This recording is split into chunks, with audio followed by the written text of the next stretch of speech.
Live from Nation Center, this is AM Live. Hello, wakey, and many thanks indeed for joining us on AM Live today. It is the 13th of July, 2018. Of course, you are bang on time for a very interesting show today on the Leadership Forum. Today we'll be discussing about leadership and branding. Already you can see also we have Dr. Vincent Ogutu with us. He is a Vice Chancellor of KCA University, Vice Chancellor Designate KCA University, and of course Strathmore, I always confuse Strathmore University. So he's here with us this morning to talk to us about leadership and branding. So Vincent, good to see you.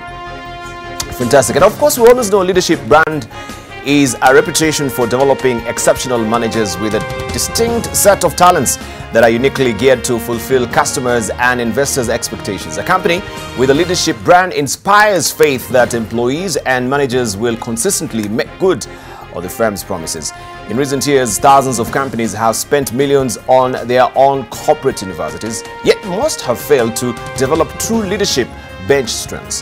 That's because in too many cases, the approach to leadership training is detached from what the firm stands for in the eyes of customers and investors. Rather, training is the same from company to company, regardless of whether the company is a fast food chain or an aerospace contractor. A senior executive extols the importance of leadership. Outside experts talk about business strategy, elicit 360-degree feedback, or take responsibility inventories. Everyone spends time socializing and playing golf.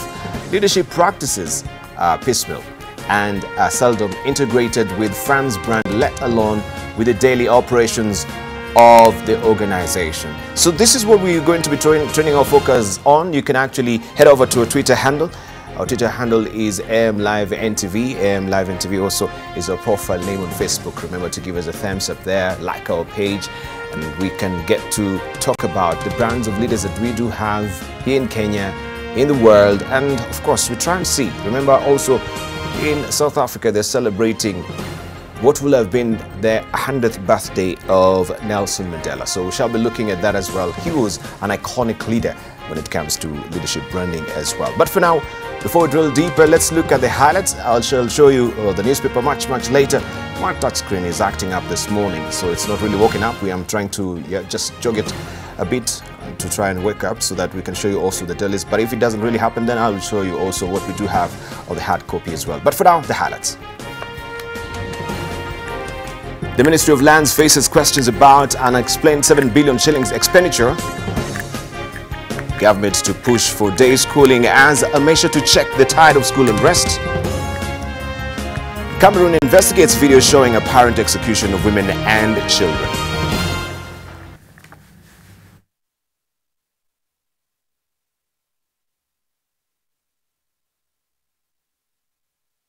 Now, the Ministry of Land is once again on the spotlight of unexplained expenditure of 7 billion shillings. A report by the Auditor General, Edward Uko, says that the ministry had failed to provide documents supporting the expenditure incurred in the resettlement program for the internally displaced persons and evictees of the Mau Forest. The findings are contained in a report before Parliament. NTV's Silas Apollo starts us off.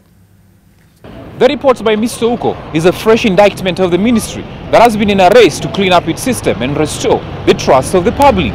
According to Uko, the unexplained expenditures for the year ending June 2016 were for the purchase of land and buildings valued at 6.1 billion shillings, as well as the fixed and loose assets totaling 38 million shillings, but whose supporting documents were not provided for audit review. Of the figures, 6.5 billion shillings is a balance brought forward from previous years on expenditure on land to resettle internally displaced persons and Mau Forest evictees. Another is additional expenditure of 1.26 billion shilling grant from the National Treasury for the purchase of Waitiki Farm and the Majani Mingi Sisal Estate, and a further 21 million shillings worth of land parcels in various settlement schemes disposed of during the year.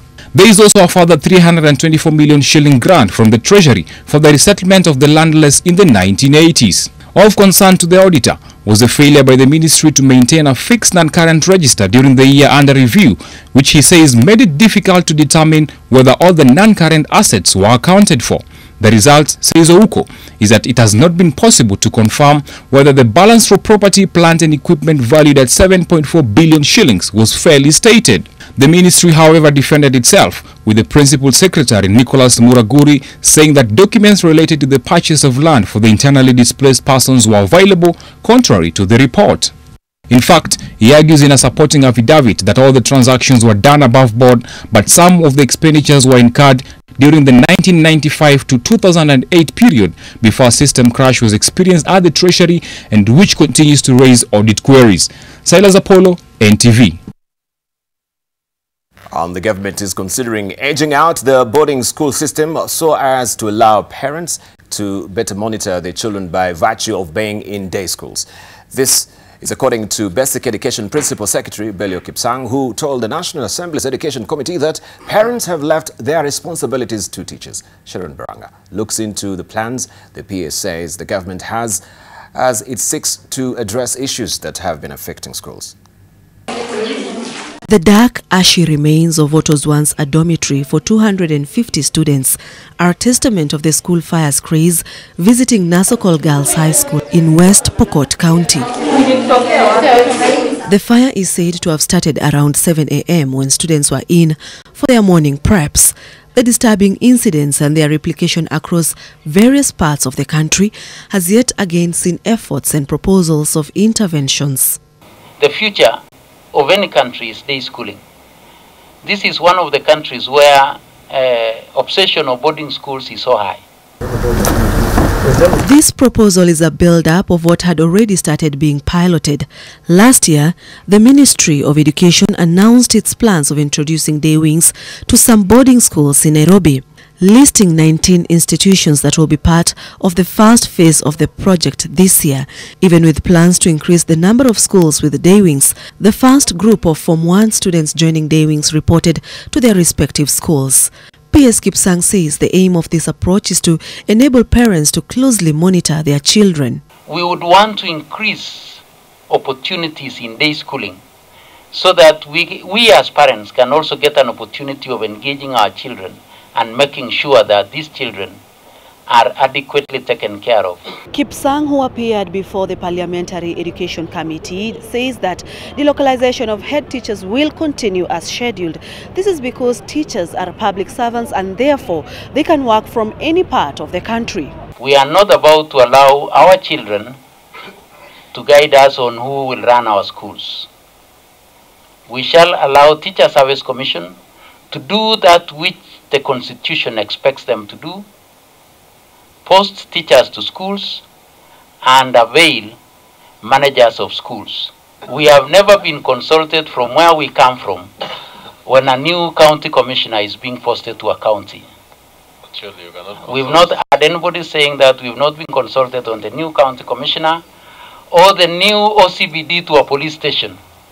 Nay, we shall for sure not consult our students when it comes to who runs our schools. So far, 139 students linked to unrest in schools have been arrested. And the government insists that parents will meet the costs of restoring damaged property. Sharon Baranga, NTV. Well, that particular move by the government has really drawn a lot of reaction from various sectors and, of course, parts of the country. Here is the reaction. Having day schools is not a solution, but you should engage the stakeholders, plus even the students. Let them tell us what is the itch. All of us passed through boarding school know that when there's good discipline, boarding school is the best. So I accept that as a parent, let's reintroduce the cane. If we discipline our children, because that's about their lives, let's not spare the road. Wazazi wanalini upande watoto wenye hataki mtoto yake aguzwe na mwalimu, inakuwa court case sababu mtoto amekuwa discipline na mwalimu. Anafanya mtoto anajua at the end of the day niko na backup ya mzazi. To say that schools be converted to day school, it will affect the marks. All of us passed through boarding school know that when there's good discipline, boarding school is the best. So I accept that as a parent, let's reintroduce the cane.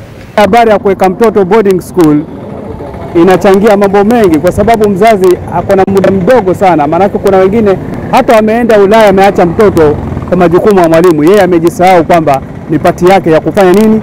ya kuongoza watoto wake. Boarding ikiwa itakuwa na security ya kutosha na walimu wakae pale waweze kuwa monitor vizuri is the best, maanake atmosphere inakuwa ni ya kusoma.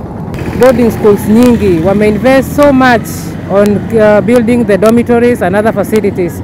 So if we turn them to be day schools, sasa hazitatumika, maana sasa hizo dorms zitatumika kufanyia nini?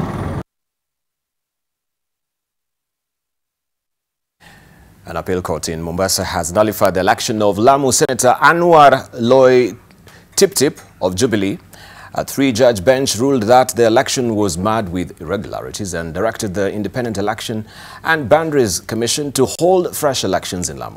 While Senator Loy Tip heads to the Supreme Court, it was celebration for Marakwet East MP Kangongo Bowen, Turkana Women Representative Joyce Emani Kaur, and Turkana East MP Mohamed Lokiru, whose elections were upheld.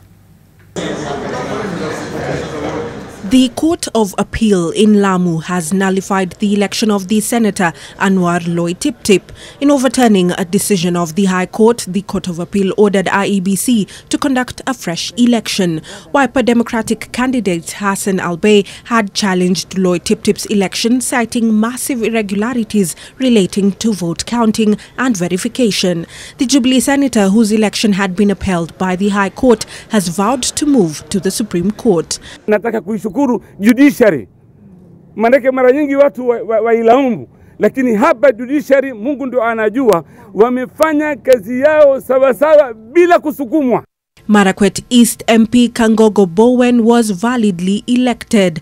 In Eldoret, Court of Appeal judges Erastus Githinji, Fatuma Sijale and Anna Okwengu ruled that the petitioner Sami Kipkeo Kemboi failed to adduce enough evidence that there were massive irregularities in Bowen's election victory. Bowen had taken the matter to the Court of Appeal after Kipkeo had successfully convinced the High Court that there were irregularities in some polling stations, casting doubt on the final numbers. Addressing his supporters immediately after ruling, the MP weighed in on the conversation about corruption in the country. We are supporting the president and the deputy president in the fight against the corruption. Yes. We support because these are the masses, these are people who are suffering because of corruption in this country. So we are saying we are ready for lifestyle audit. Turkana East MP Mohamed Lokiru's election was also upheld. Former MP Nicholas Ngikor, who came second in the August 8th general election, had sought nullification of Lokiru's win, citing massive irregularities. Turkana Women Representative Joyce Emani Kaur has also been given mandate to continue serving in her position after the Court of Appeal dismissed an election petition over the seat filed by Pauline Lokuruka. Three judges of appeal who ruled the matter noted that the petitioner failed to substantiate claims of massive irregularities in the election. Melmiendo, NTV. Now, 3 members of Wajir County Assembly have been arrested and are being held under police custody in Wajir Police Station after being arrested by criminal investigations officers. Several members of the County Assembly stormed Wajir Police Station and unsuccessfully demanded for their release. Criminal investigations officers arrested Hadado Ward Member of Assembly Shale Bule, Abdi Eden of Wagala and Osman Mukhtar of Arbajan Ward from their offices. The arrest is being linked to chaos that erupted in the County Assembly for the last 2 days after differences emerged between the members and the Speaker. The members are accusing the Speaker of being behind the arrest of the 3 for the past 2 days. There have been sharp differences in the County Assembly between the members and the Speaker over the membership of the County Assembly Service Board.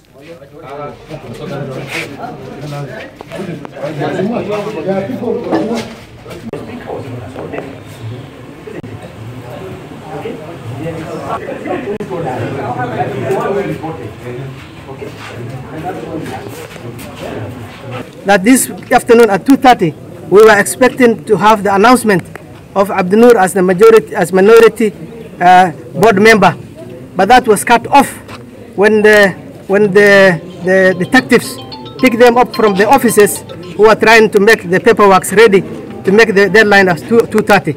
As members, we are contemplating on how to remove the speaker because we are the ones who brought him on board in the beginning. What we want to tell the speaker is that 3 out of the 44 votes he received are currently in custody. If he cannot relate with them in harmony, I think he has no reason being among us.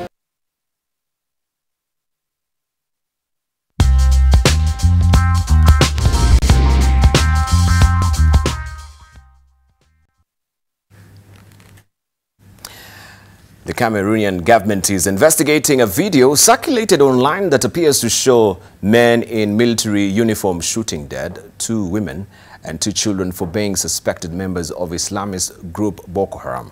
Now, the shaky video shared well over 90,000 times on Twitter shows 2 women, one with an infant strapped to her back, being led by a group of uniformed men across a patch of dusty scrubland.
celebrating Nelson Mandela's centenary. Madiba, the man, the icon, and his legacy that he is in the latest edition of the New African. And remember, also in the Leadership Forum, we're talking about leadership branding.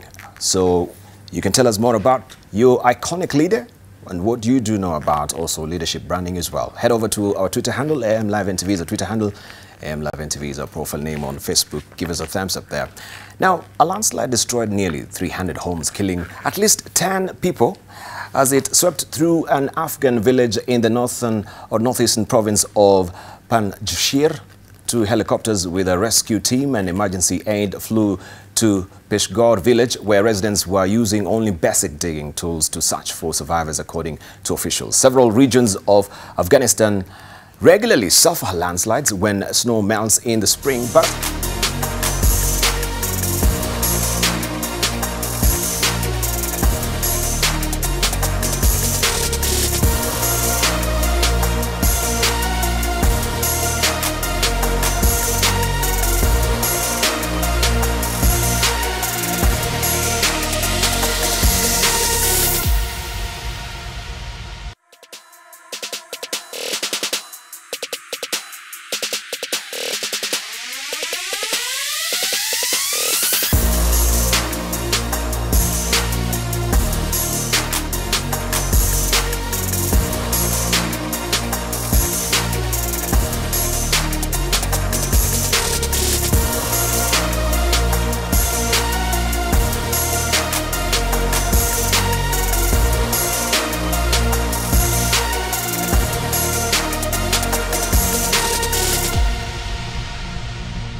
All right, you just want to see what is in the dailies today. A bit of a tweak there because of what happened during the first hour, or on top of the hour. We couldn't actually get to see this. But this is what is headlining the front page of the Daily Nation this morning. State of the Union revealed in doses. And on top there, the flag reads, RAILA little drip of information on handshake expose disquiet. Truce eyeball to eyeball. Details of peace pact between Odinga and Kenyatta have remained top secrets since March. And this week's disclosure reveal an easy calm. This story is tucked away on page 4 of the Daily Nation today. Also at Talo, a macabre dance of politics and plain thuggery. The oil is flowing finally. But to get to the coast, it will have to navigate the rather tricky landscape of political gangsterism. That is a story that you want also to follow on page 10 of the Daily Nation today. Let's see what we have also on the front page of the Standard, and I'll pick up that for you quickly. This is what is on the front page of the Standard today. Revealed details of secret lifestyle audit. Yes, it is ongoing. Scrutiny. A multi-agency team that reports directly to President Kenyatta has begun vetting first group of public servants in an operation being executed stealthily. This story continues on page 4 of the Standard today. I just want also to show you also the steps in the ongoing vetting. Person receives a call and is asked to show up at a specific place. A driver appears and chauffeurs the person to an undisclosed private residence. The person is brought before a panel of not less than 7 individuals. One is asked to prove or to provide background information and data. Then they are asked to state what they own, which is compared to what is already in a file reportedly compiled by National Intelligence Service.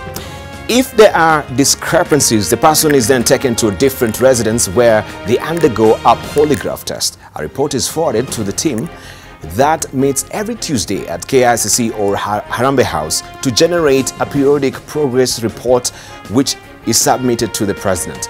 All the gritty details of this also are on page 4 of the Daily Nation. An interesting read. And of course we have also a bite there from the President himself. All heads of procurement and accounts in government, ministries and departments, agencies and parastatals will undergo fresh vetting. This is on the front page of the Standard this morning. Women finds hospital over 2 million shillings charge. She wants the court to award her for being forced to pay inflated charges. The woman gave birth through cesarean operation and claims doctors perforated her colon, but doctor denies mistreating the patient. That story, you can follow it also on page 5 of the Standard this morning. A quick look now at what we do have on the front page of the Star, and this is what you're waking up to today.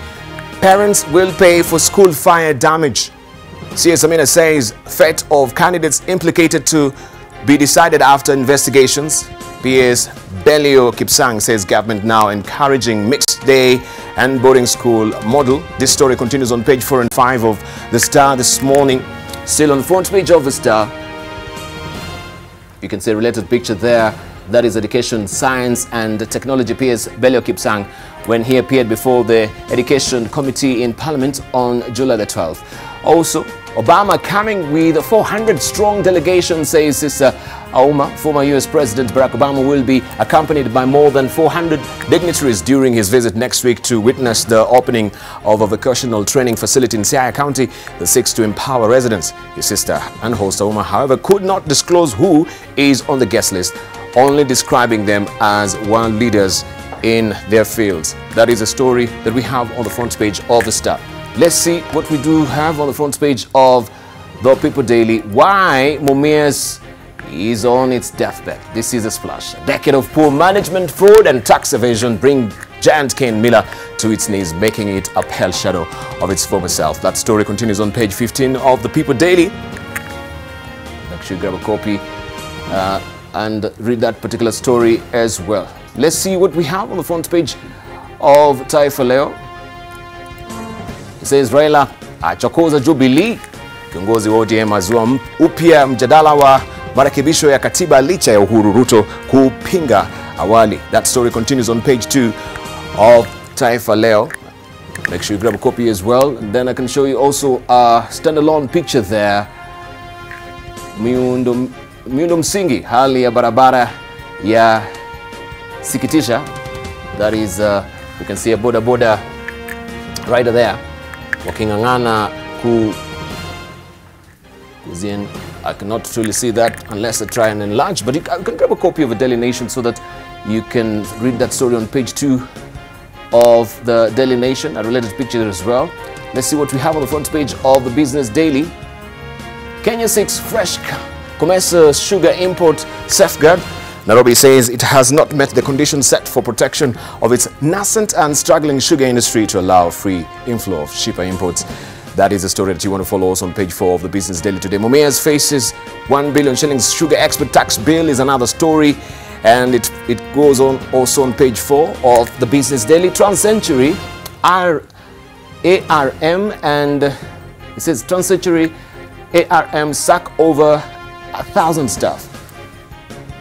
And it continues to say that loss-making farm Trans-Century and ARM Cement sacked 1,068 employees last year as part, I should say, of the effort to cut cost and stay afloat. That is a story that you can follow on page 4 of the Business Daily this morning. And I want to show you also what we have on the front page of the papers across the border. Concern as 8,000 tons of sugar remain in warehouses. Licensed importers call for urgent intervention, saying some unscrupulous traders are putting imported industrial sugar in the market and selling it for domestic consumption, with some smugglers marketing illegally imported sugar as local brands. That is the story on the front page of The Citizen. Then we do have as well the Mwananchi for you, and this is what is on the front page of Mwananchi as well. In Tanzania, polisi watatu wajiua kwa risasi ndani ya saa 48. That is the story that you want to follow also inside the Mwananchi. This is how it looks this morning. Also, ufafanuzi wa Costec wazua utata zaidi, and jinsi askari walivyojiua. That is in Tabora, Serengeti na Morogoro. You can follow that particular story, and it's interesting. From July the 10th, then the 11th, another one, and July the 12th as well. That is a story that continues also inside the Mwananchi today. In Uganda, we have the Daily Monitor, and this is your splash today. MPs security cars to cost 1 trillion shilling. That is the Ugandan shilling, and you can follow that story also inside the Daily Monitor. What is it, or what is in store for LC1 chairperson? They're all stipulated there on the front page of the Daily Monitor. In Uganda, government releases 4 trillion shillings for first quarter. Government to refund mobile money tax and birth control pill for men in the offing. That is a story that you want to follow also inside the Daily Monitor in Uganda. Let's cross over now to Rwanda, where you have the New Times, and this is your splash today. Gishwati Mukura National Park set to open for tourism. Rwanda will next year open the Gishwati Mukura National Park to visitors, further expanding the country's tourism menu. This story continues also on page 4. Kagame meets YPO members. You can see them here. President Kagame in a group photo with members of a Young President Association yesterday. The organization is the largest global network of business leaders with more than 24,000 members from 130 countries. YPO member-run companies employing a total of 16 million people and generate 6 trillion shillings in annual revenues. You can follow this story on page 2 of the that is the New Times in Rwanda. So you can grab a copy. Let me just show you also what we do have as a editorial cartoon before I check out with the dailies. This is Gado for you. Today, Tanzania first to adopt, that is the referee assistant referee technology. You can see it there. You can see President John Pombe Magufuli there. Video assistant referee, video assistant referee, but this is video assistant repression that has been depicted there by Gado inside the Standard. And also we do have one from Kiptum as well. Let me just show you that quickly. that has been drawn. This is in the People Daily as well. I'll leave it for you to decipher this. But this is the immunity that the Council of Governors are seeking. Impunity, we are standing tall in pushing for our rights. This is on the front page or on page 14 of the People Daily. Those are your editorial cartoons this morning. Make sure you grab a copy of the Daily Nation, the Standard, the Star, whichever paper that really floats your boat.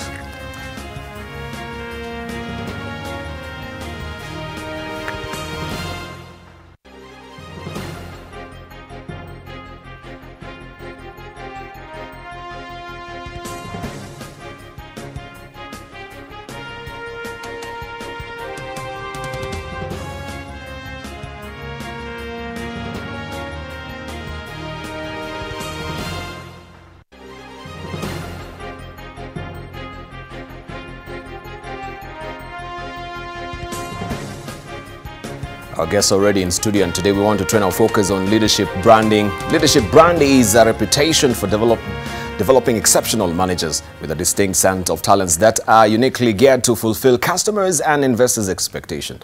A company with a leadership brand inspires faith that employees and managers will consistently make good on the firm's promises.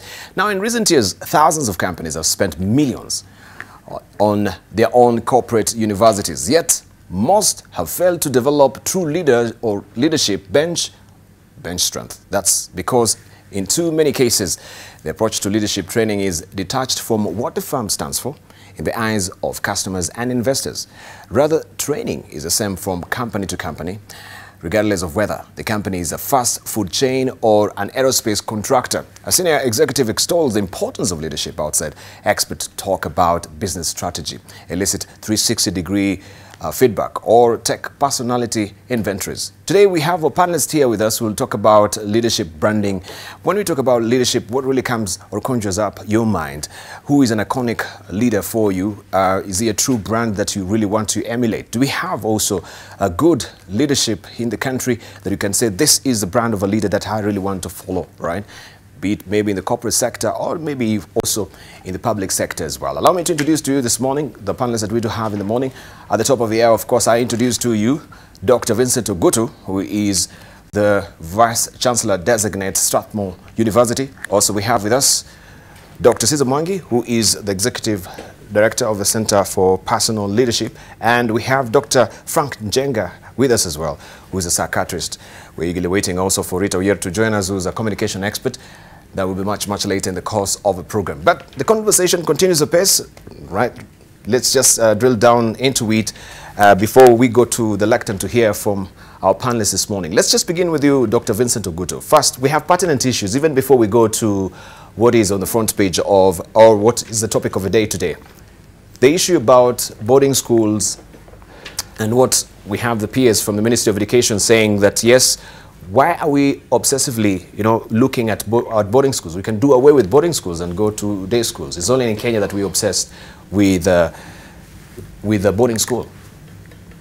Looking into that statement and what is ongoing, and of course we have Dr. Frank Njenga here with us who will tell us what is happening with the Inferno. Do we have people or students who are really maybe looking at the mental health? Maybe they're stressed. Is this a symptomatic of stress-related action that we're seeing from schools? Let's hear from you.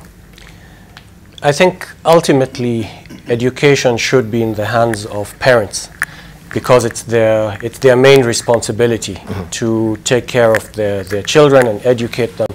And then we as teachers are simply helping them in that task. So ideally, students should be living with their parents where they're under their sphere of influence most of the time. Yes. This might not always be practical, especially in a country where we still haven't established enough centers of excellence. So if you have very few centers of excellence and you want people from all over the country to benefit from them, then you'll need to have boarding schools in that case, because then they won't just serve the area around them, but they'll serve the whole country. So if we push towards having more centers of excellence all over the country, then we might be able to have that dream of everyone staying with their parents and not being unrecognizable after 3 months when they come back home. I was with somebody recently who told me, I realized my mother doesn't really know me because I've been in boarding from standard 5. So she sees him 3 months a year. He's mostly influenced by his peers and his teachers. And I think that's actually wrong. People should be with their parents. So, from your own assessment, then we should do away with the boarding schools? So we have to look at the practicality. This idea? We have to look at the practicality. Once we have enough centers of excellence in every province, every county, then we could consider switching more to day schools than to boarding schools. You'll never fully eliminate boarding schools. And there are cases where they are needed. All right. Let's say from Dr. Caesar. Yeah. Debarl, thank you very much. Good morning, Kenyans, my fellow panelists. It's very disturbing when you read about schools being razed in this country, being set on fire. Very, very disturbing, because I think 20, 30 years ago, this was not the case. We then, therefore, need to ask ourselves, what has changed to cause this phenomena to be so common? And perhaps we may be having a knee-jerk reaction when we say we should not have boarding schools. I think that is a knee-jerk reaction. It's a knee-jerk reaction. It's a knee-jerk reaction. This is a symptom of a bigger problem. And the bigger problem is the breakdown in values that has happened over time, where we no longer respect authority. We have the wrong values being espoused at very high leadership levels, and therefore the students behave in a chaotic manner. By the time a student makes a choice to look for fuel or petrol to set a school on fire, there's a thought process that goes through their mind.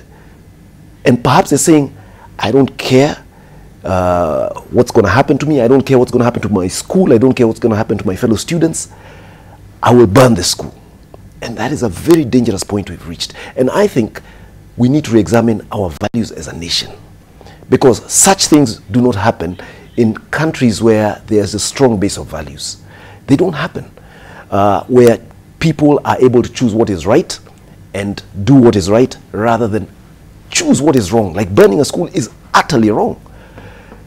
That choice itself shows there's a big problem, and I think it's a problem of a breakdown of values in this country, and we need to re-examine ourselves, especially at the leadership level.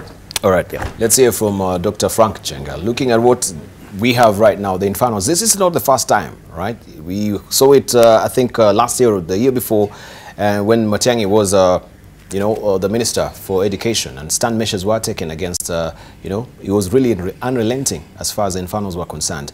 Do you think it's a problem with the students, the problem with the teachers, or it's just a mental state of our students in this country? They're frustrated. Are we just maybe putting a band-aid on an already festering wound in this country as far as, schools are concerned?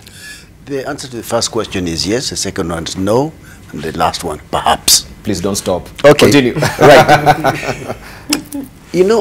I hold the view that any person who has a solution today to the challenges that face our school system is either very, very, very, very clever or completely stupid. I say that because this is a mega complex issue. And as Caesar says, you can't wake up one morning and say all children must go to boarding school, or all children must not go to boarding school, or all children. There is no such thing as all children where I come from. All children are different. The circumstances under which they find themselves in day school or in boarding school are different. And I have to say up front, I don't know the answer to why children behave in this sort of way. But this I do know. And I know this because last year, this time, funny enough, you invited me. And my view last year is exactly the same as it was this year, which is this. Number one, go back the last 4 years, and what you will find is that this burning of schools takes place in July.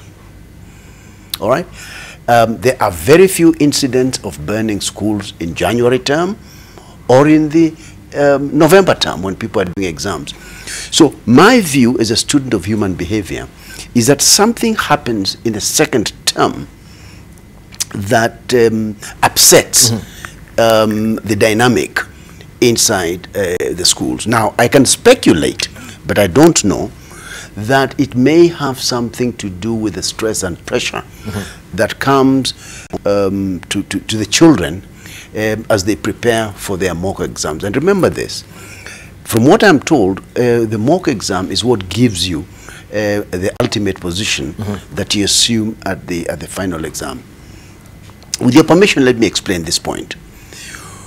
The stress and pressure put on the children by their teachers, by their parents, by society at large is so great that the systems seem to break down. Anybody who knows how a pressure cooker works will understand that when pressure in the pressure cooker reaches a certain point, it has to come out. And when it comes out, in school children, they do the only thing that they know. They riot. It's very interesting. I think this is very creative. On page 8 of the Nation, I was looking at it here just now. Yes. Yeah, today's Nation. Okay, let me draw. Yeah, page 8. There's a fascinating story. No, not fascinating. There's a story about a school in Moranga, which is in which girls have a swelling disease. A strange swelling disease afflicting over 60 girls in one school. Yes. Let me tell you, I'm a doctor who's practiced 40 years plus. It is unlikely that 60 girls will have the same swelling disease at the same time. It is unlikely. Come on, all right? So what this tells me is that these are almost certainly girls who have opted not to burn the school, but have opted to present with what appears to be a swelling disease. Very instructively, one of the girls, if you go down further the story, I was reading it just now, died recently. Now, what am I saying in answer to this very, very difficult question? We need to look at the systems that cause stress in our schools. And only when we understand that system can we then prescribe what the potential solutions are. This July time and term is a bit like our cyclical 5-year election that we do. And that's why I think part of the reason we have all these political problems is the winner-take-all syndrome. If you don't pass in July your mock exams, the rest of your life is determined. It's determined, yeah. And your mother is telling you that, your teachers are telling you that, society is telling you that. I think we need to even consider the possibility of staggering these exams that mean so much to so many of us. Anyway, so we have a continuous assessment. All I have said is that I don't know the answer. You don't know the answer. Exactly. But as we're winding up and we take a short break right now, we had I think in 2016 483 schools that were banned, and last year it reduced to 67. And then there was a Claire Omolo report, and it came up with a recommendation from a task force on what really is happening with the school bannings, in frustration from students. Even devil worshipping was actually indicated as one of the reasons that is happening down on the ground with the students as well. We do not really know what is happening with our students. Why then do we have a slow uptake on the recommendations that were actually done on this particular report? We have a report, but we have the same scenario that we had before. No discernible difference at all. I know you know the experts, you don't really know about this Claire Omolo report, but that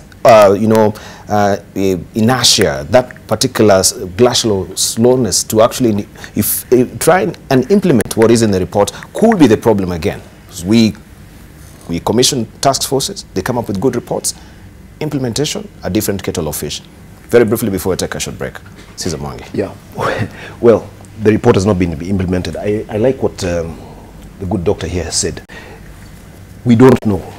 But one thing I must say is that what is very clear is that in this country, we have a whole lot of students who are going through school, and they go through school, and when they get into school, they're told, you better succeed.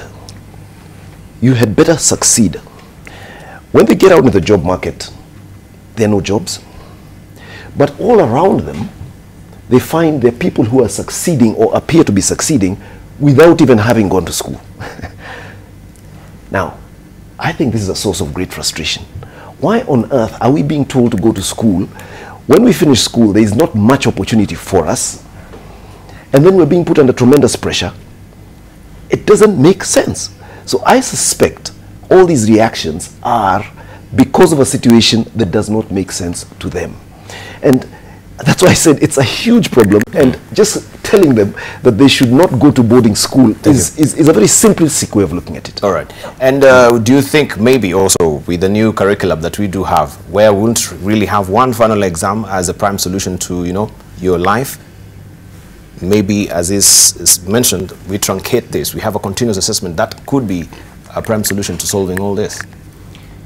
It would help, but I think the main way in which it would help is by truly empowering these students to make a life for themselves outside of the journey that has been prescribed so far, that everyone has to go to university, and yet we know only 80,000 will make it, and yet over 1 million students start Standard 1, only 80,000 of those will make it to university. So you have a system that's like a funnel, and everyone's competing to be in that 80,000. And the way it's described to them, unless you make it to the 80,000, you're a failure. So I think the new system that's going to help people to develop their skills, so it's not just about being tested for knowledge, it'll help them develop their skills. If it's coupled with the correct signaling to the students that you actually don't have to go to university to succeed, that will release some of the pressure that Dr. Frank is talking about. Right now, they're under tremendous pressure. All right, thank you. Right, we want to take a short break right now. Remember, the topic of the day is leadership branding, right? What do you know about leadership branding as well? We want to just hear from you. You can head over to our Twitter handle, AM Live NTV is a Twitter handle, AM Live NTV is our profile name on Facebook. Give us a thumbs up there. So we take a short break right now. When we circle back, we continue to hear from what our panelists have prepared for us from the lectern. And of course, we can also read out some of your reactions as well on social media. Don't go away, much more coming up on the other side of a break.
Welcome back. You're watching the Leadership Forum. And of course, we have Dr. Vincent Ogutu, who is on the podium right now. But before we head there, we just want to also give you a primer of what really happened last week as well. Just a tender reminder on previously on Leadership Forum. Previously on Leadership Forum. We must stop saying that our people are being prosecuted. We must find a way of punishing bad leadership. It's not through the law, it will not work. As the corrupt are acting outside the law, and they are against the law, and they are using the very law to sustain themselves in the act of corruption. If we are developing integrity in leadership, good qualities, then we do need servant leaders. Do we hold back from simply supporting the ethnic king or the one who is most generous with his handouts? We need to create forums that can make it easy for people to point out where there is corruption, where there is nepotism, and where things are not going on right. And that would safeguard our leadership as we move forward.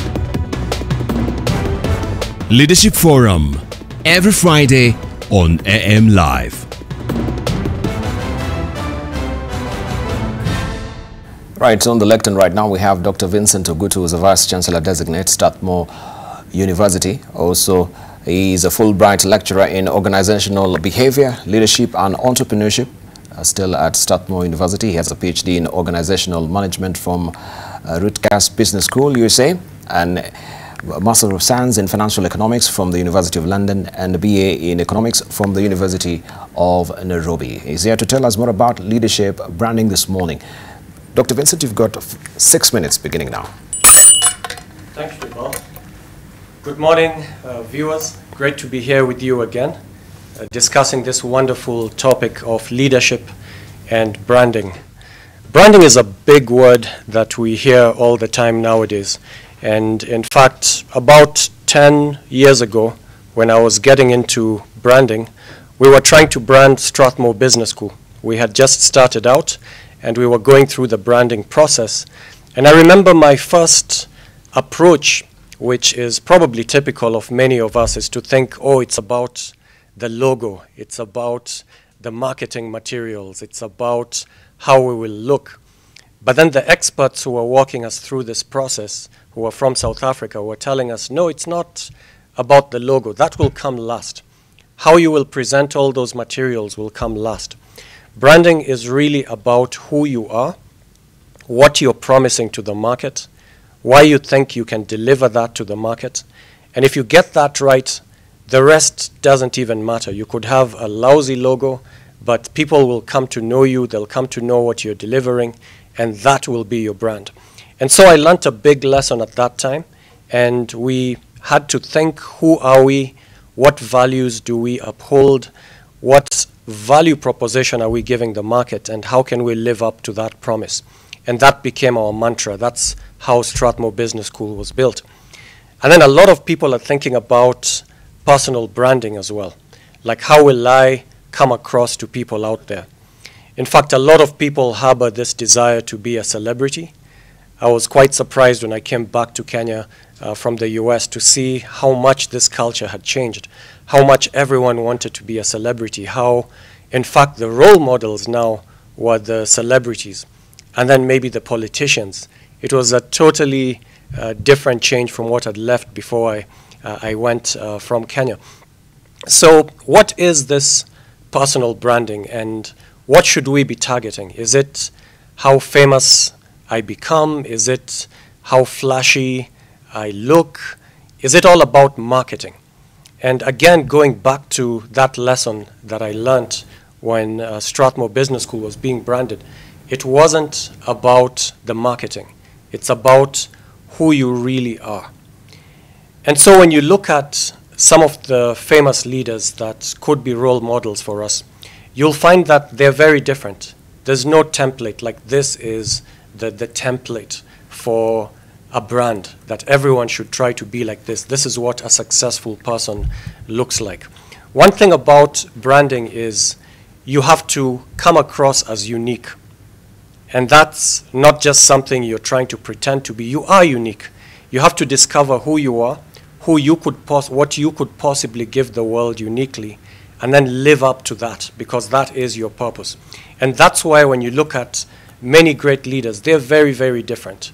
Even just take political leaders, you'll find, take the UK for instance, so Churchill, looking very stern, and he has that dry wit, and that's kind of his brand, and he was just right for a wartime leader. And then you find Blair, kind of modern, cool, hip, and that's his brand. And then if you take, say, US presidents, they'll be very different as well. So you'll find the Clintons and the Reagans and the Obamas who are very sort of dashing again. And then you'll find maybe Bush Sr. Looking kind of serious, Carter a bit more serious. And then you come here, then you'll find, you know, Daniel Moi, you know, very serious. And then you have Uhuru, who's, you know, you could hang out with Uhuru. He's a young, approachable, you know, it's just different. Everyone has a different brand. So you shouldn't take a particular template or think that there's a particular template that you have to follow. You have to ask yourself, what's your brand?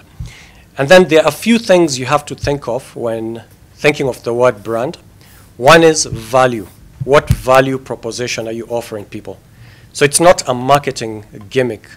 What am I, you know, saying I can deliver? What can I actually deliver? You have to think about that carefully, because that becomes a major part of your brand. And then the promise. You're kind of committing to do that. So you're not just saying things. Your brand is not what you say you're going to do, it's what you do. So your brand is not who you say you are, it's who you are.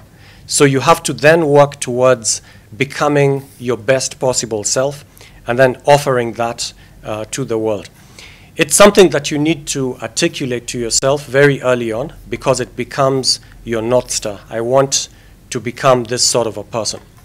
And then lastly, I just want to caution everyone about the approach we normally take, where we think branding is about how I will look and what people will think about me. Then we focus more on what did they think, what did I say, instead of focusing on what did I do, what am I doing. In fact, if you focus on becoming a really good, competent person rather than how you look, you will become that good, competent person, and then you will look good. And even if you don't look good, remember, it's not about playing to the market, playing to the audience. If you just tell yourself, my biggest audience is, say, God. He's the one I'm trying to impress.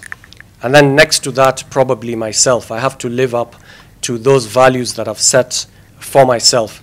As long as I do those two, I really don't care what people say about me, what they think about me. I don't even have to invest that much in it, go to a marketing firm, try to present myself in certain ways. All that is fake.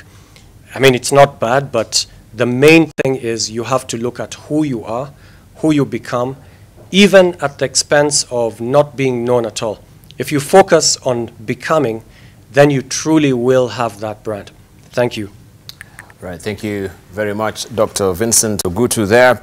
And he's asking also pertinent questions here. Are you working to become your better possible self?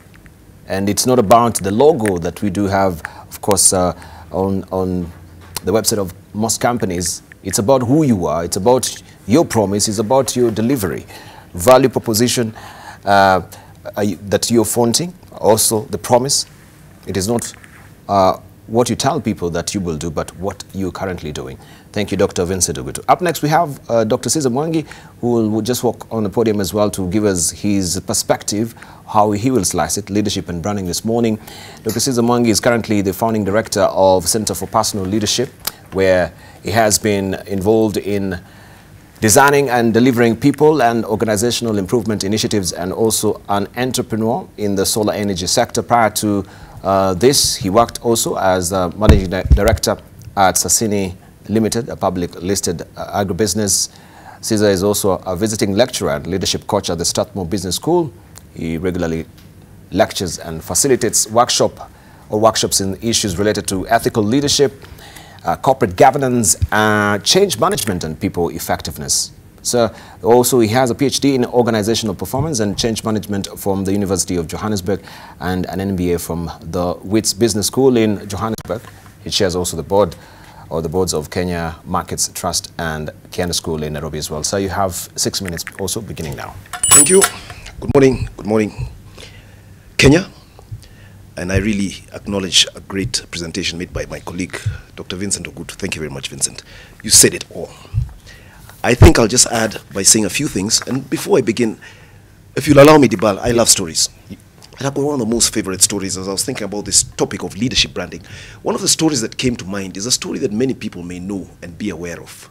And this is a story, I think it is a true story. It has been recorded in a very famous book. It is a story about a prophet who approached a certain king and told this particular king a short story. He told the king that there was a very rich man who had thousands of sheep on his farm. And as is common in those days and in these days, a rich man commands a lot of respect, so he's what you call a community leader. He has wealth and respect in the community. But this particular rich man had a neighbor who was very poor, and this particular neighbor had only one sheep. And this is common again, even in our present day. There are many wealthy people who have very poor neighbors. In this particular case, this rich man got a visitor at his home. And he decided he's going to slaughter a sheep for his visitor. But what this rich man did was he went to his neighbor's one sheep and took that sheep, slaughtered it for his visitor. And this particular prophet was explaining this story to the king, and the king said, that is a terrible injustice that that person did.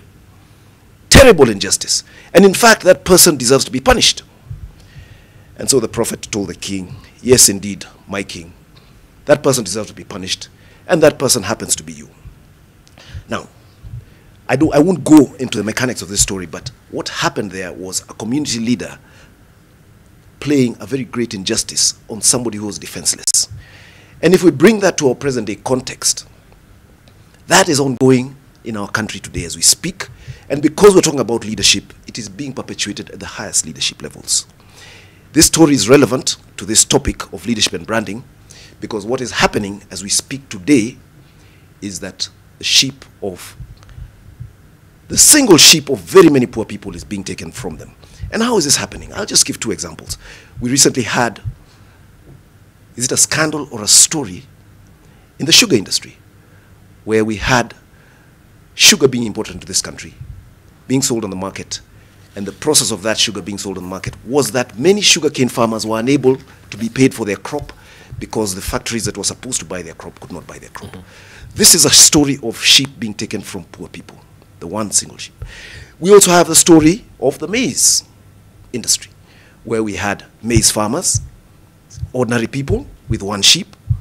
They cannot sell their maize to the person or to the institution that's supposed to buy. But where does branding come into this? Often what happens is that those perpetrators of these kind of issues, which are often leaders in corporate and in political circles, people with great opportunities, when they perpetuate these things, they go on to brand themselves as generous benefactors of the poor. And that is part of the leadership branding that is common in this country, which is a big tragedy. But what I always say is that you can fool some of the people some of the time, but you can actually not fool all the people all the time. All these things are starting to unravel now, and there's a big hue and cry, and people are starting to become aware that the branding that is going on is not a genuine branding. I think Vincent mentioned that there are some branding, forms of branding, of personal branding, that actually are fake.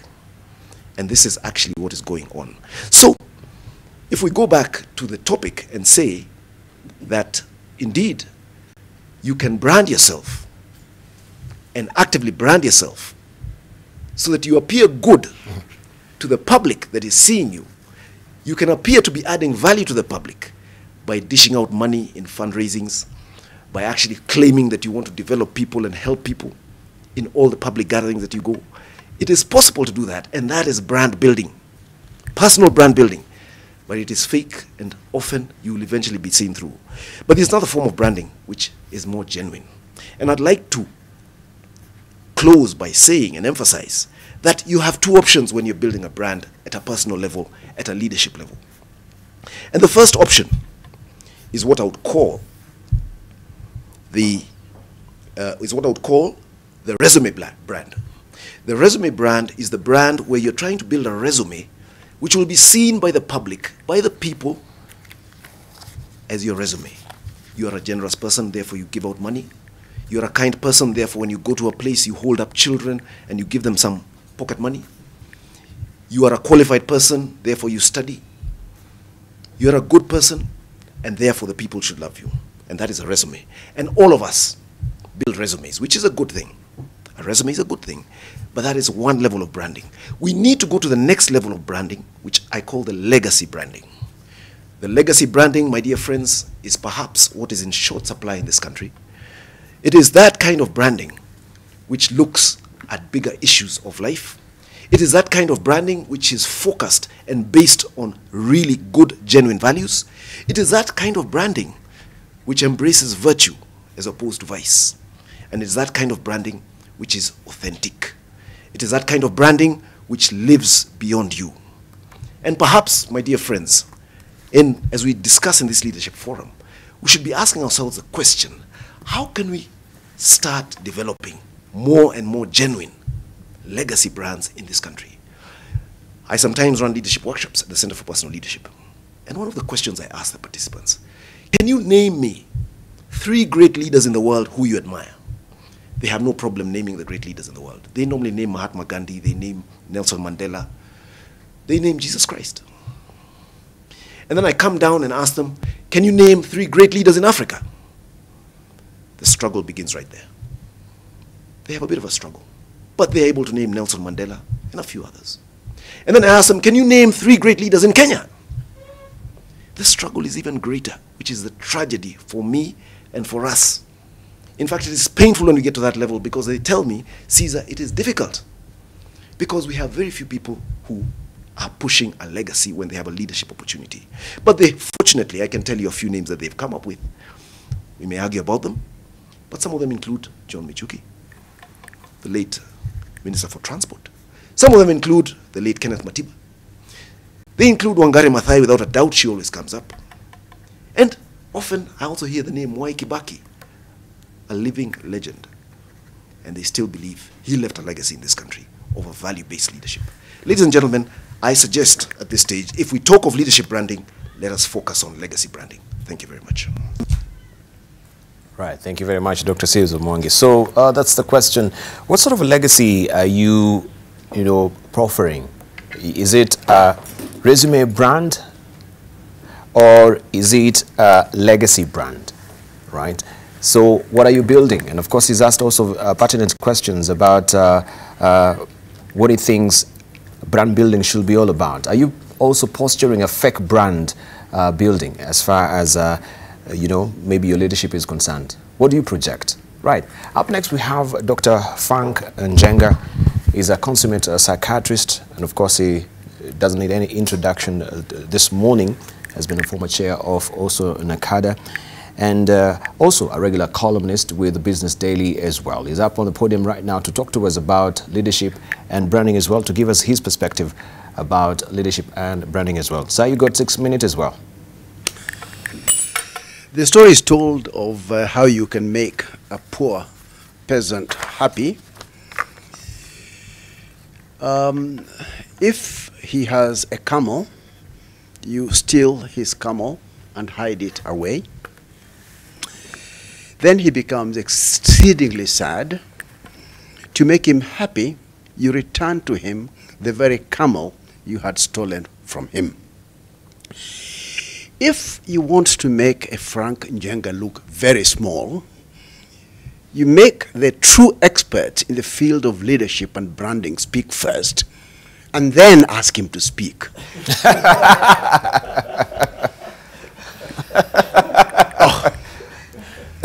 All right. So, okay, small man, small ideas. The experts are seated here and they have finished what he had intended to do. But let him say the following.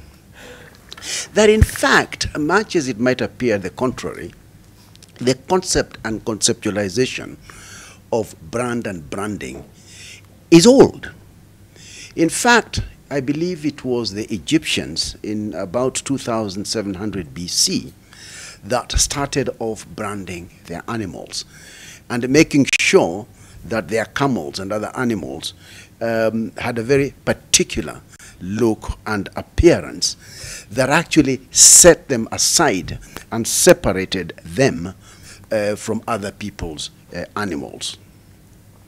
And that brings us to what the experts have been saying, which is that really the concept of brand and branding revolves around identification and separateness of the very different things that we are bringing to the marketplace. The idea of the values and promises that are made particularly by a brand are, for me, central. Now, looking back, as one must in these circumstances, and in partial answer to what has been said already, what are the Kenyan brands of human beings that we have had in the past, and who also happen to be political leaders in particular? Charles Njonjo comes to mind. And Charles Njonjo is a man that we all recognize as the Duke of Kabetesha. All right? Yes. I mean, he stands out with his pinstripes and flower and meticulous dress and attire. And we all read in Charles Njonjo seriousness and commitment to whatever it is that he brings to the table. That, for me, is a man who is well and properly branded in the marketplace.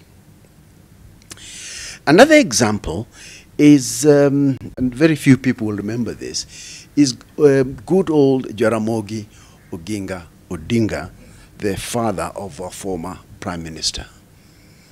His fly whisk, his kofia, his commitment and determination for equity and freedom for this country, literally, for those who remember Jaramogi, define his brand as a man of exceptional seriousness and commitment.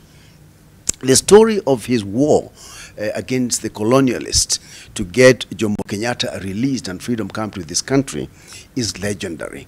And that is the persona and the brand that Jaramogi left in my then somewhat young mind.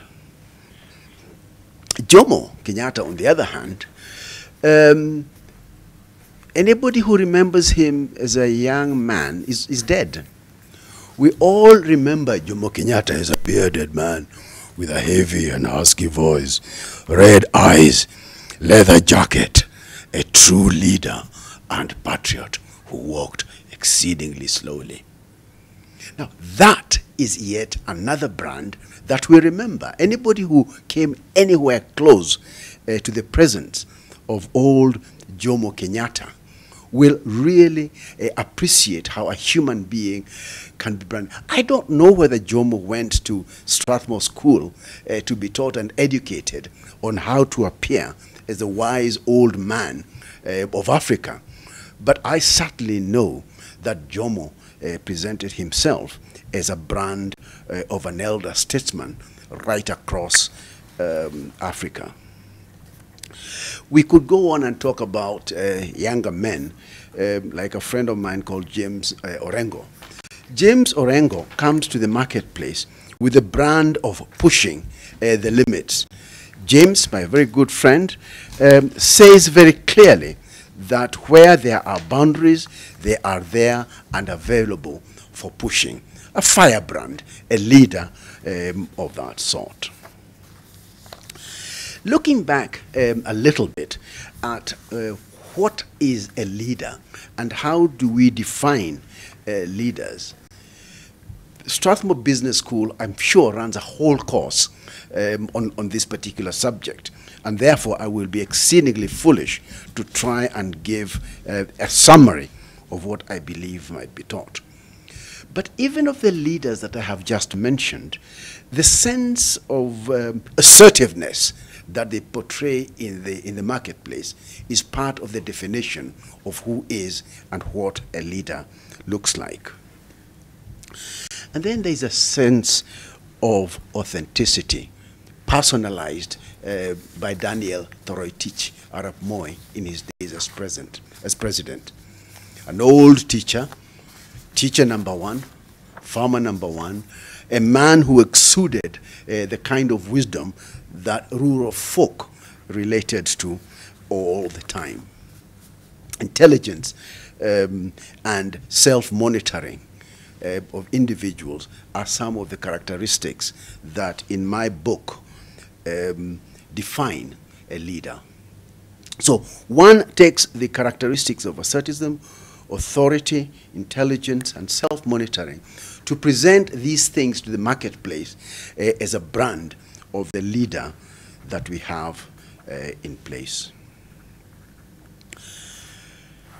I'm not a man of lectures like my colleagues here, but I do know one or two things.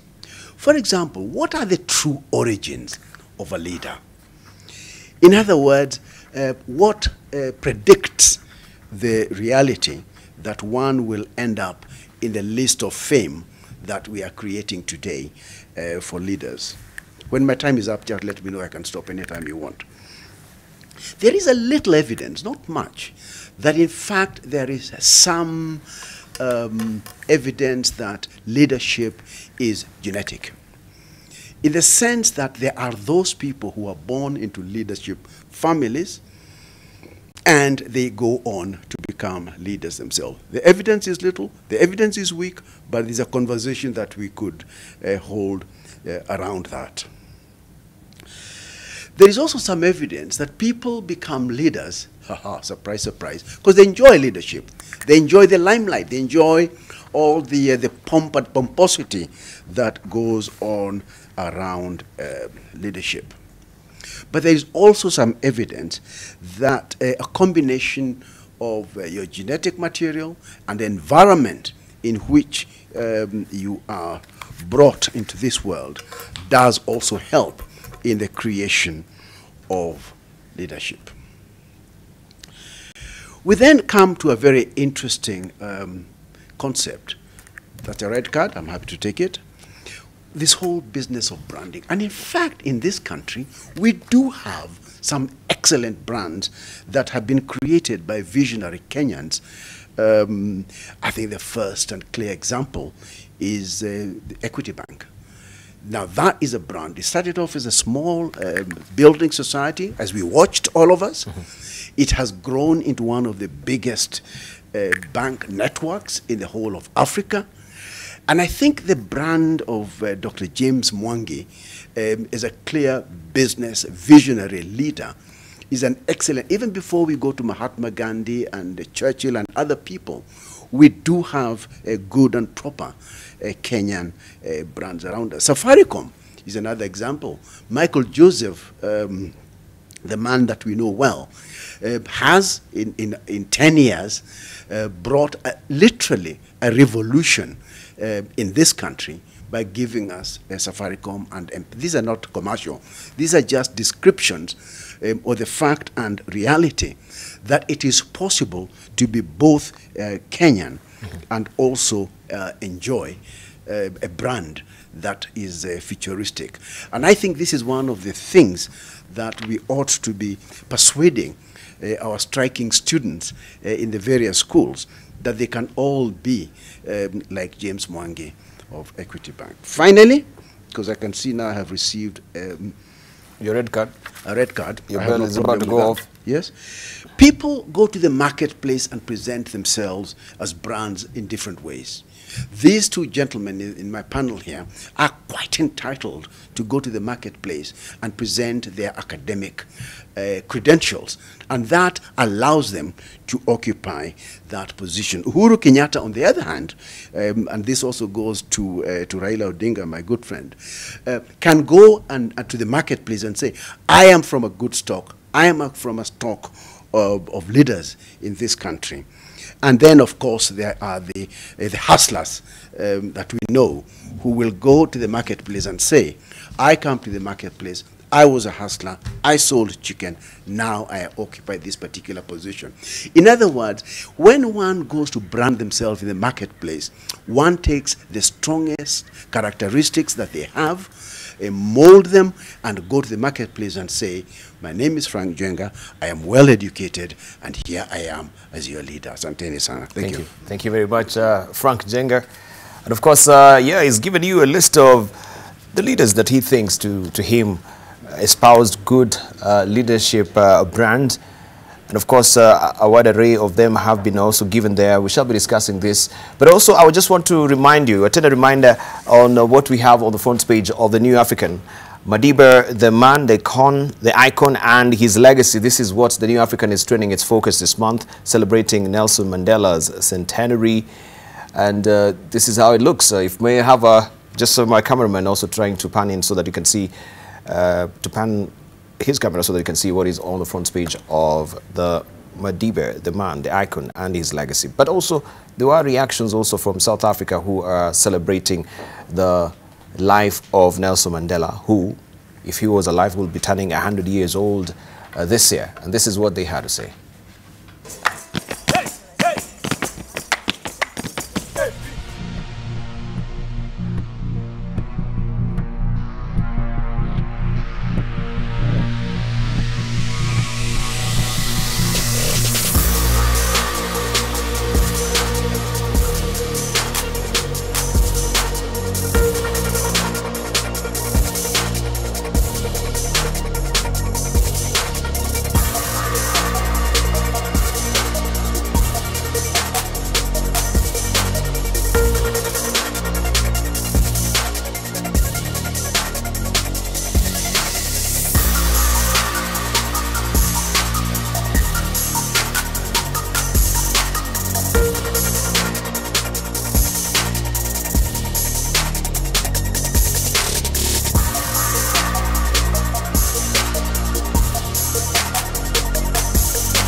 The iconic figure that is Nelson Mandela as well. We want just to also hear from our panelists, and beginning with you, Dr. Vincent Ogutu. You're talking about value proposition, and you ask a probing questions. What value propositions or what proposition are you fronting as a leader? And, you know, in this country, we normally cannot really uncouple politicians and leaders as well. Could we really talk about the propositions that you are trying to espouse here? Okay, so rather than even talk about myself, when I have such good examples I can give, I'll give a few examples of people who've made a value proposition and they've lived up to it. First, a shout out to Nelson Mandela. We're celebrating his 100th birthday. He made a few promises. He wanted a country that would be united. He was not racist. He delivered. He promised he would take that country through 5 years and then he would step down and hand over to the next. He did that. So he's a man who kept his word. He's a man who lived up to the promise that he was giving us. Then coming closer to Kenya, because we were looking for examples, I agree with Dr. Caesar about Wangari Maathai. We saw the odds. She promised to defend our environment, even against politicians, even at the risk of her life, at great opposition. She actually delivered on that promise, and the whole world has acknowledged it. For me, one of the most moving videos I've watched is the one of Justice Maraga taking his oath, where he holds the Bible and he says, I have never and will never take a bribe. And then he puts it down. And then we see the kind of man he was. Even when he's under pressure from the government, change your mind, do this, do that, he's sort of like, I have said that, I am ready to risk my life. He tells the judges, please deliver justice, this is what we're here for. That's a powerful brand and very credible. You look at Maraga and you believe every word the man is saying about what he's going to do. Fantastic role model for us. And then further out, Cardinal Otunga.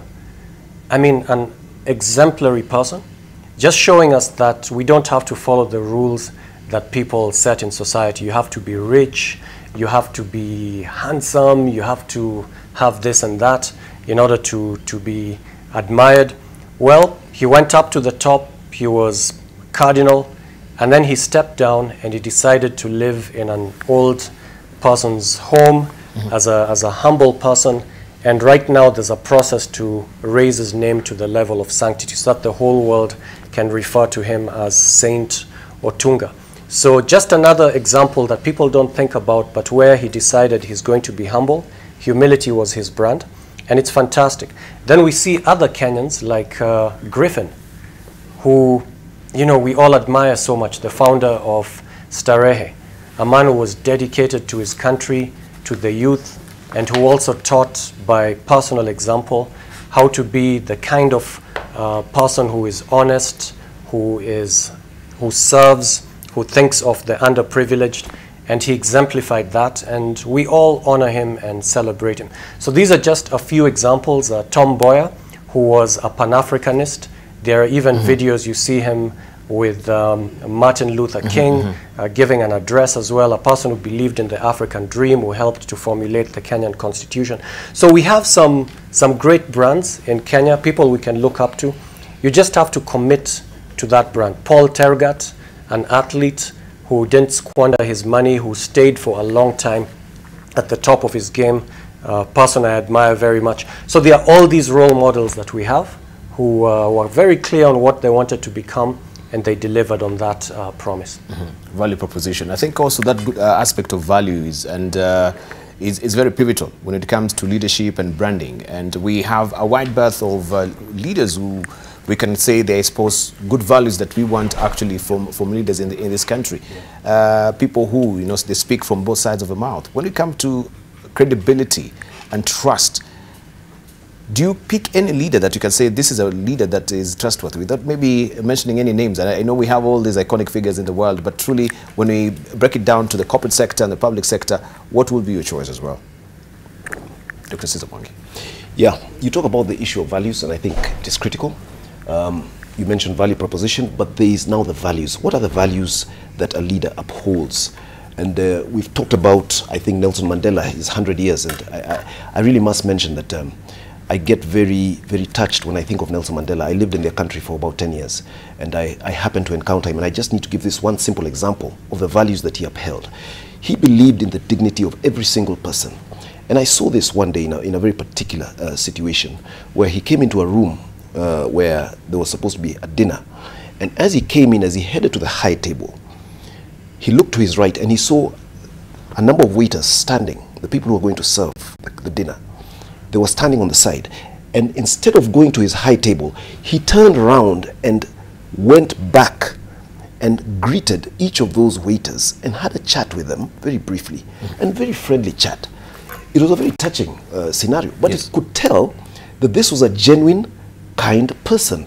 This was a person who genuinely cared for others. It was not about building a name as a kind person, but he was a kind person. He was a person who cared for others. So those are the small things which make us believe in a person.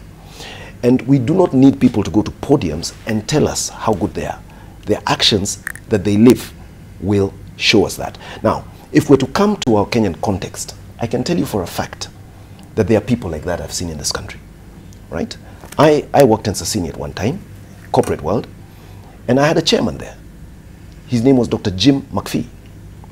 Dr. Jim McPhee is an extremely generous person. Dr. Jim McPhee is an extremely just man, from my dealings with him over the 5 years he was my chairman. And I don't say that just to praise him, but the small incidences I saw in him in all our encounters, I think justify that. Now, many people may not know him, but the fact is he's a corporate leader who I personally admire very much because of who he is, not because of what he says, but because of who he is. A very simple example, we could be in a meeting.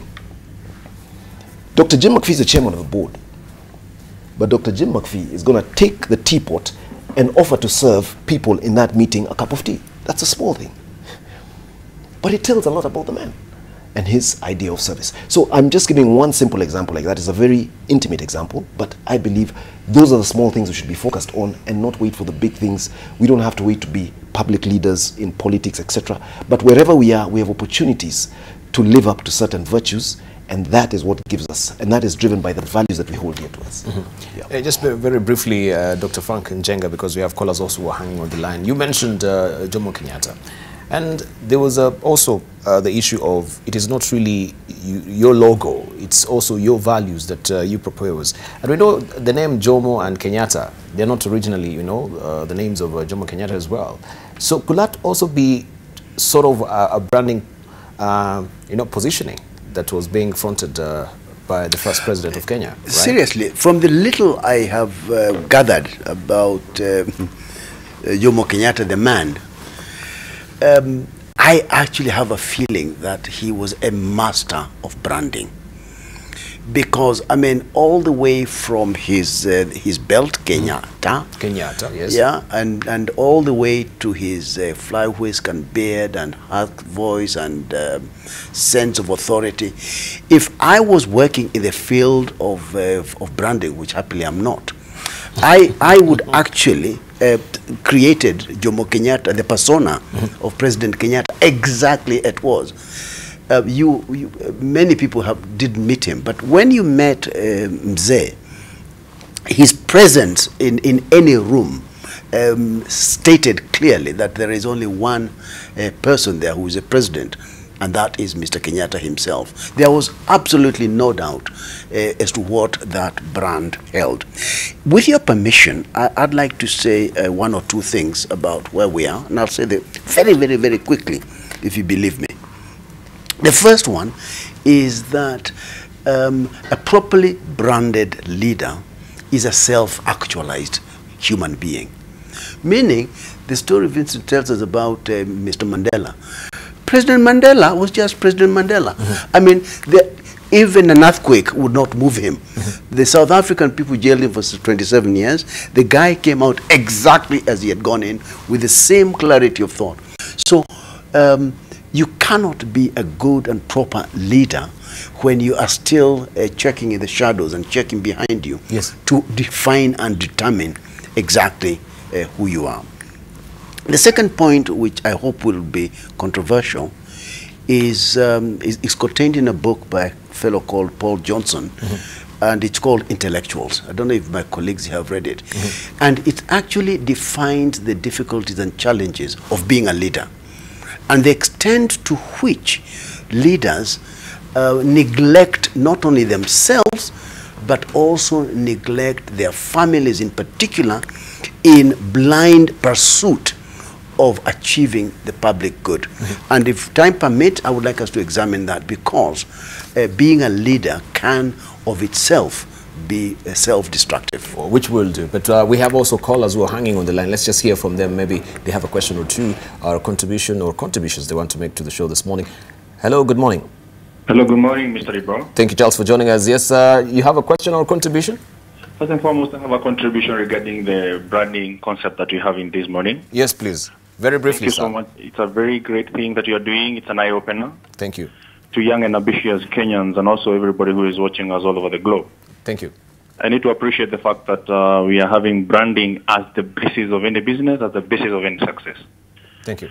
Over and above, Mr. Debarl, I have just a question. There is something that I saw probably in the Kenyan market, where people at times are embracing negative branding, which is giving them a negative publicity. And they are turning that into gains, and probably after some time they come out clean. By these, I have seen the virtue, people like the musicians that you're having around. Yes. But at times I might not go for that. Secondly, I might also want to measure mostly because I'm a YouTuber. Where the way you brand your content, the way the pictorials, the namings that you give, is the kind of thing that is going to sell your brand also in the online media. So no matter how much you are branding ourselves offshore, we can also as well brand ourselves better online, where there is uncontrollable reach of the market. You go to the YouTube or you go to Google Charles Branton, you will see the content that I have. I'm sorry, this is not a commercial. And not the same when you check on the pictorials, the way you articulate your message in that small thumb of the video probably that you're branding out there is what gives you a leeway and also gives you a market that you can look forward to. Thank you very much. What I want to ask our noble guests today. Briefly. What about the issue of marketing yourself to an extent of being given a platform to do something? Probably you're a presenter and NTV has a channel. How can you permeate these markets with yourself as a brand if you have got talent or if you have got things that you are trained, qualified for? Thank you, Mr. Debarl. Thank you, Charles. Negative branding there, trying to gain mileage at whatever cost, but also harnessing the power of social media to, position your brand as well. That is what Charles is actually alluding to this morning. Let's hear what we have also from Sami in Kisumu. Good morning, Sami. Briefly, you have a question or contribution? The contribution, I have no contribution, but I have to concur with the cases of the day. Yes, please. When they talk about leadership of branding. Yes. I want them to. We can have to more. So I concur with them. You concur with that. Thank you. Thank you very much, Sami there from Kisumu. We have another call hanging on the line. Simon from Bungoma. Good morning, Simon. Good morning, Debarl. Morning to you. Yes, I'm excited about the topic on branding. Thank you. My question is, we usually have a lot of physical branding, but internal branding is void. There's nothing inside. So I would like to impress Kenyans that as much as we need physical branding, how we appear, we also need virtues. That the virtues one will hold will remain ethical, will remain unmoved until many more people will get attracted by the way the person looks. Yes. There are more looks than the content what we have today, and that's why you hear a good-looking thing but very fake. Like what is happening in schools. Schools are lacking leadership totally and completely. Why can't the public schools benchmark with the private schools? Not banning private schools because they are branded themselves visually and also internally. Thank you. Thank you very much, Bungoma. There we have Simon also with his sentiments. Also, we do have from social media, John Githanga. He is saying that leadership branding must entail integrity and practicality because branding strategy is directly connected to consumer needs, emotions, and competitive environments. Also, we do have Mudomi Nyaga saying the history of the world is full of men who rose to leadership by sheer force of self-confidence, bravery, and tenacity. Genetic leadership is a far-fetched notion. Also, we do have Dan Givira is saying he likes the concept of legacy branding from Caesar. Preach it more. Lack of it is the reason no one remembers our leaders 5 years after they vacate office. Also, Jacob Abere saying Professor Ogutu and Caesar have put today's leadership branding are wanting and have no legacies to admire as individuals or institutions. So I end to say services delivery to humanity are failed targets as well. Let's just continue with those conversations also, and you can weigh in your sentiments as we also try to respond to what our callers have said this morning, beginning with, of course, just lastly, what Simon from Bungoma was saying, and going to Charles as well, and Sami. Yeah, any of you? Sure, I can jump in. Charles talked about negative branding, people who want to be famous at all costs, and they'll do anything, even things that are wrong, in order to be famous. So I'd like to remind the viewers that fame is not a goal in and of itself. If that's the goal, then you'll do really crazy things and you won't leave any legacy behind, and you'll be remembered for all the wrong things. Fame is not an end in itself. Fame should actually be a tool that you use to have an impact on others. And in fact, Charles was asking, how do you market yourself? Well, only market yourself if you have something to give to the public. If you have nothing that requires a public, then no need to do that. Just be a good person, deliver around the people that you live with, work with, and that'll be fantastic. If you have a message for the world, then now you can seek an audience, and that's fantastic. And what will drive you is the fact that you have value to offer to them. And then Simon for Bungoma is just reinforcing what we were saying. Yes. It's not about the physical branding, the marketing efforts that you're doing. It's about who you are, you know, the virtues that you display. And we gave a few examples of people who are virtuous and are seeking virtue, like Justice Maraga. And then lastly, just for those who sort of despair, thinking, I've already done a lot of negative publicity, my life is a mess, I think it's over. No, it's not. The reason it's not is because your public, your ultimate public, is not what we call the general public. It is God and yourself. As long as you turn over a new leaf, you start living your life the way you'd like to be, to live a virtuous life. Even if nobody hears about it, ultimately that's what matters. In your final judgment, that's what's going to count. How did you live the last few months, last few years of your life, no matter what you did previously? So don't give up because your public image is already tarnished. We have situations of people who show a real desire to change, and it's credible, and then we see they've turned over a new leaf and it's a new brand. So never give up on yourself. Right, thank you. Dr. Cesar Mwangi. Yeah, just a quick comment, and I think I like what the caller said about physical brand is not sufficient. There has to be virtue within it. Now, I'd just like to distinguish between two things which sometimes we get confused about. In general, there is what I would call an objective in life, okay? And objectives are good. An objective is something that we think is worthwhile. It will satisfy a certain need in us, a need for fame, a need for recognition, a need for financial reward, etc. So objectives are good. But beyond an objective, and I think this is where a genuine brand comes in, any of those people we talk as having great brands, they often have an ideal. An ideal is something greater than us. It's something that is beautiful. It has a sheer force of beauty. It has a sheer force of nobility. And it makes us want to defend it and even to pursue it. So if you think of Wangari Maathai, as far as she was concerned, defending the environment was an ideal which was worth fighting for and pursuing. And that is what we call an ideal. So such people then end up developing very solid brands because apart from the objectives which they have, they are able then to pursue ideals which are bigger than them and in the process leave a legacy. So I think that distinction has to be made very clear. At a human level, it is very easy for us to get stuck in the area of objectives, and they're not bad in themselves.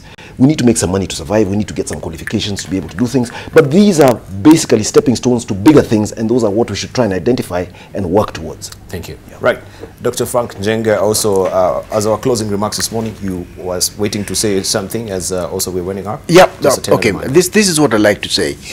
We've talked about Mahatma Gandhi, we talked about Mandela, we talked about Jomo Kenyatta, we talked about, and these are all great leaders.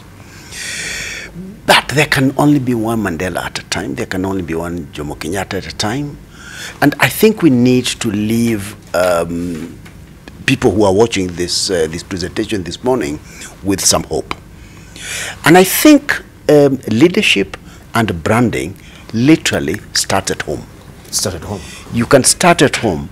You can brand yourself as a good, caring, ethical, value-based father or mother who has the brand of that nature and who leads the family in a way that has been determined to be good for that family. So you go to the marketplace as the very best mother or father leading your particular family, number one. Number two, You see all these young kids who are having problems in schools and they're going on strike and burning their schools and so on. It is possible for you as a headmaster or principal of that school to exercise leadership in accordance with all the definitions that we have given you this morning. You don't have to be a Jomo Kenyatta or a Mahatma Gandhi. Yes. You can be a police officer in charge of Kilimani police station. And you could brand your police station as a police station of virtue and actually go out deliberately to do that. The point that I'm making is that leadership and branding, okay, they are theoretical propositions at some level, but it's possible to bring them home and say, I will be the leading psychiatrist in this country that will be known for the things that you will be the vice chancellor to be emulated and to be remembered after Professor Sperling, who started Strath. In other words, it's not a theoretical proposition. We can live day to day, each and every one of us, as leaders who are branded as leaders with certain very basic propositions. Let's not think that we must all become Churchills. We will not be, and we will never be. But we can be the best head teacher, the best class teacher, the best police officer, best presenter perhaps. Thank you. Right, we really do appreciate. Right, thank you, Dr. Caesar Mwangi, who is founding director of Center for Personal Leadership. I thank you so much for coming through as well. Also, I want to thank you, Dr. Vincent Ogutu, who is a Vice Chancellor Designate, Strathmore Business School. Thank you for coming through to Strathmore University. Thank you for coming through this morning. Also to you, Dr. Frank Jenga, a renowned consummate psychiatrist. We want to thank you this morning for your cogent discussion on leadership and branding. And of course, this is an ongoing story. We can never really be perfect on branding. We need to enhance our branding and position our branding as well most of the time, so that we can actually have or maintain our market position as well. Thank you for your valued company. My name is Debarl Inea. Have a lovely day.